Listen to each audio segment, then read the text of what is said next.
All right, so now that I have my beautiful marker drawing with warm or cool colors, see how I pretty much filled up my whole page? I don't have a lot of space. There's a little bit in between my organic shapes, but not a ton.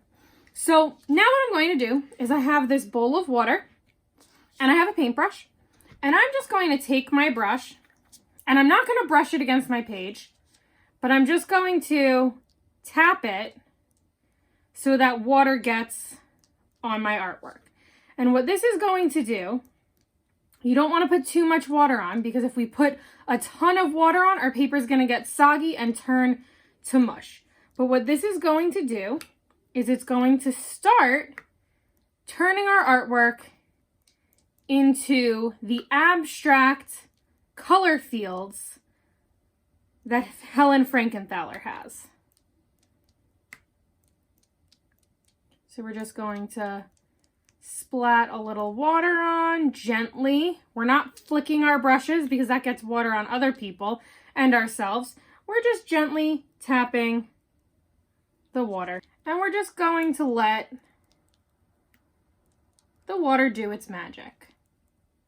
We're going to put it all over the page.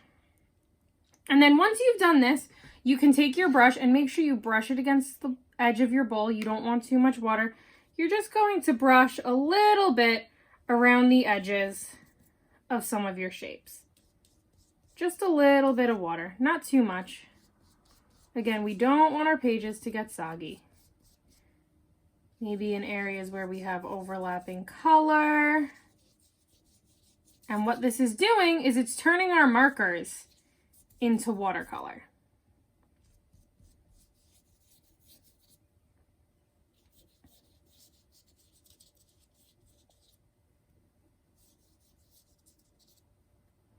So we don't want to cover the whole page, just a couple little areas.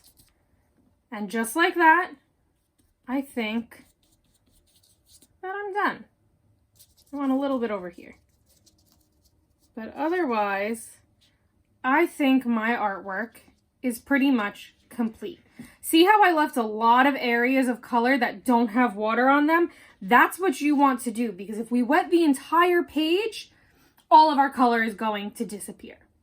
But if we just wet certain areas, when it dries, we're going to end up with a really cool work of art that looks like the artwork that our wonderful artist, Helen Frankenthaler, makes. So now all we have to do is put it on the drying rack and wait for this to dry.